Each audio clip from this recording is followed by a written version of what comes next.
I'm Jennifer from Bekins, and I am here with two of our appliance installation technicians, Kyle and Michael. Today, they are going to talk us through some of the unique features on a Bekins box truck that help us protect your home and provide exceptional appliance installation services. So we're in the box truck. Most box trucks probably don't have a built-in rack system. Talk me through what is on here. So with the different variety of appliances we do, from dishwashers to microwaves to fridges, hoods, we stay stocked with every little bit and part that we may need. Obviously, I have a plethora of different water lines here for your electric ranges and dryers. I always keep a stockpile of all the different size cords and lengths and everything that we need to get things installed on.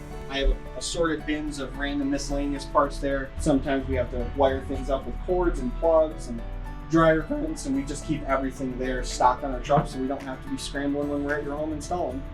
And that's all included in our flat rate installation. We don't charge for any of these pieces. Talk us through some of these specialty tools. What are we looking at? So some of the biggest things we use to protect your home when we're doing our installations is we have our red runners, kind of called the red carpet treatment when we walk in the door. Those are really big for us to be able to walk over your floors without damaging them with our shoes or carts on the way in or out. We also wear protective booties. Those booties are a lifesaver. The winter time is a big one. During the summer on job sites, or if there's a rainy day, those booties really help keep everything nice and dry, and we're not tracking water with salt or snow into your house. What if there are stairs? Depending on what it is, we actually do carry some stuff. We have a set, they're called forearm forklifts. Some of the other guys have what's called a shoulder dolly, where it's similar concept. I prefer these, so I keep these in my truck. If we have a smaller, lighter appliance, we typically go for these. Yeah, if we run into a house where there's a lot of stairs going up to the house and we're hauling a big fridge or a big stove, we have a electronic stair climber that actually assists us in getting those up the stairs so we're not wearing ourselves out or hurting ourselves carrying those up the stairs. I've been to houses, with 100+ stairs going up to the house, and that stair climber is a lifesaver for that. We have our pneumatic wheels that bolt right onto our appliance cart in case we have to go around the house or get some more gentle flooring. We have protective sheets that still go over our runners that we actually set the physical appliance on themselves. These are kind of about an 1/8 thick, and we have some thicker ones over here for some larger stuff. So I also see a vacuum. Once we get your old stuff out, we have all our cleaning supplies, floor cleaner, Windex for your glass on your appliances. We have stuff in case there's stickers stuck up on the fronts of them to kind of keep those from being dirty and keeping everything clean on our way in and out. So I'm looking over here, and this looks like a very intense tool bag. And I did not expect appliance installation to need so many tools. We do a big variety of different appliances, whether it be just like a microwave that's over the range, actually requires more tools than a fridge most of the time. We run into so many different scenarios with custom panels and larger ranges, and all the little funky appliances that we do require a bunch of different specialty tools to complete the installs. Any given hood installation, there's different styles of walls and backsplashes we may have to drill into. We obviously have our normal standard drill bits that go through wood and all the softer stuff. We also keep specialty bits that are for going through tile or glass or quartz backsplashes. We make sure we have all of those. When we go through the harder stuff, these go really quick. So I've seen box trucks before for appliances or furniture or whatever, and usually they're just full of appliances or furniture in boxes.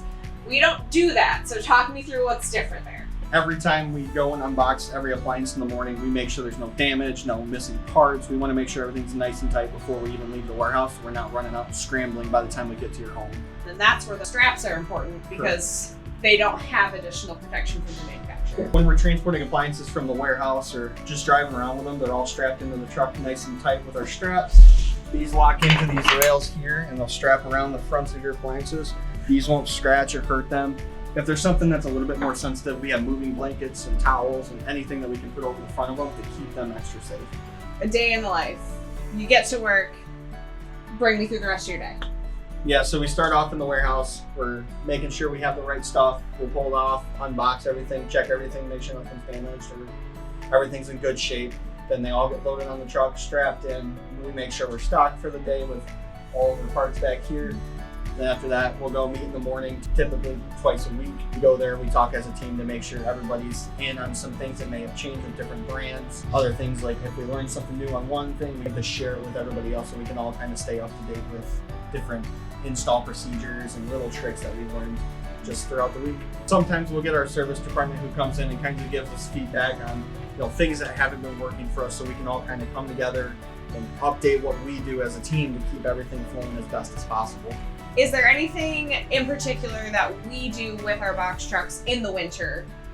If we get a good amount of snow, obviously we have a large roof on our box trucks. We have big snow rakes. We make sure to take all that off the tops of our trucks before we take off down the road so we're not blinding people behind us or hitting people with snow. We also carry a big 5-gallon bucket full of salt. We always ask before we salt where our trucks are sitting. Icy driveways in these trucks don't get along very well. How often do you get questions from the customer on how to use the appliance that you just installed? Whenever we finish an install, part of the install process is giving you a rundown of the basics on how things work. We try to do a good job on learning how the products work ourselves so we can give you a nice heads up and little brief intro on the appliances you've just purchased. I'll start with Michael. Do you have a favorite appliance to install? Washers and dryers are my favorite to install. Kyle? I'd probably back them up on that. They're some of the easier ones to install. So who's the better driver? That's just because I've been here a few years longer than him. So Are box trucks scary to drive? they're a little intimidating at first if you've never driven anything this large. Once you get used to it, it's really not that bad. Driving down the road's the easy part. It's when you're backing in those long, narrow, tight driveways, or you really gotta pay attention. And we always have spotters out when we're backing in the driveway, so we're always communicating. I always have the windows down. I'm like, just making sure we're not gonna hit trees or lines or even basketball hoops because our trucks are 12 feet tall. Who controls the playlist in the car? Whoever's Typical- driving. Yeah, pretty much. What about favorite stops? If we see a McDonald's and we're hungry and we have time, we're good. We're getting McDonald's. 100%. You keep snacks in the glove box? I keep some in my lunchbox. I typically go for apples or string cheese, which are like my favorite one. So we obviously cover a pretty large area of the state. Do you guys have a certain area that you always really enjoy going to? I like to go up north when we're going all the way up to Lake Traverse, and I love the scenery up there. It's probably one of my favorite places to go. Even though it takes a little bit longer driving the box truck, I'll go there any day of the week. It's always my favorite. What is your favorite part of being an appliance install technician? Yeah, I like being on the road. It's really nice to be able to see new people every day, talk to new people every day. I'm not a person who likes to just sit in one place all day, so getting out and about and driving around and seeing all these new places is really fun to me.